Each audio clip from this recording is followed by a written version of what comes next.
বিসমিল্লাহির রহমানির রহিম।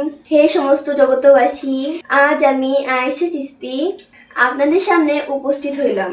আমার পিতা শামীম আলী চিস্তির শিক্ষা থেকে কিছু আলোচনা করব। আমাদের বিশ্ব আধ্যাত্মিক জ্ঞান সঞ্চার দরবার শরীফ থেকে আলোচনাগুলো কেমন হয় অবশ্যই কমেন্টে জানাবেন। মানুষ একটি কথা বলে থাকে যে প্রত্যেকটা আরবি অক্ষরে 10টি করে নেকি হয়। আসলে এই কথাটার গভীরে যদি আমরা চলে যাই তাহলে আমরা চলে আসব কোথায়? একটা হলো কাগজ কোরআন, আরেকটি হলো দেহ কোরআন, আরো একটি হলো রুহে ইনসানিয়াতের কোরআন। তাহলে কোন কোরআনের কথা বলা হয়েছে যে একটি অক্ষরের মধ্যে 10টি করে নেকি রাখা হয়েছে? হে সমস্ত জগতবাসী, অবশ্যই আজকের আলোচনাটি খেয়াল করে শুনবেন। আরো একটি বিষয় বলবো, এই 30 পারা কোরআনটা আমাদের কাছে কাগজে লিপিবদ্ধ হয়ে এসেছে। মূলত এই কাগজ কোরআনটি কোথা থেকে এসেছে? সেই আরশ আজিমে, যেখানে আল্লাহর ঠিকানা। তাহলে সেখান থেকে যদি এই কোরআনটা এসে থাকে তাহলে আমাদের কি করতে হবে? এই যে কোরআনখানা আমরা পড়তেছি, এই কোরআনখানি আমরা যখন ছায়া রূপে পেয়ে গিয়েছি, অবশ্যই কিন্তু দেখা যায় এই ছায়া যেহেতু আছে, অবশ্যই কায়া বা দেহ আছে। তাহলে এই দেহ আছে বলে আমরা এই কোরআনকে পেয়েছি।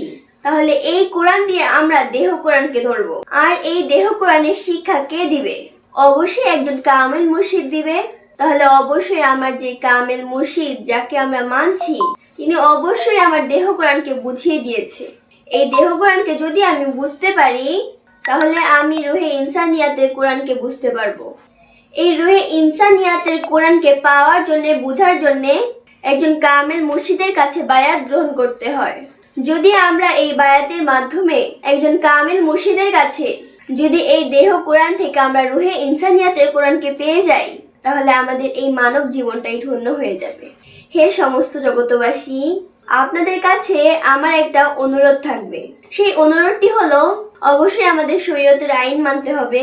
এই আইনের ফাঁকে ফাঁকে আমরা যখন মুর্শিদ ধরতেই হবে, তাহলে সেই মুর্শিদের দেওয়া সাধনাগুলো যখন আমরা করতে থাকবো তখন দেখা যাবে তীক্ষ্ণ জ্ঞান আল্লাহ মানুষকে দান করে। সেই তীক্ষ্ণ জ্ঞানে কি হয়? তারা এলহাম বুঝতে পারে, এলমে লাদুনি বুঝতে পারে। তখনই কিন্তু সেই মানুষটি অগ্রসর হতে থাকে। সে অগ্রসর হতে হতে একদিন আল্লাহর নিকটবর্তী হয়ে যায়।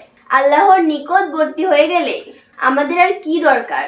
হ্যাঁ, তবে একটি কথা আছে, আমাদের মনে মনে একটা চিন্তা আছে।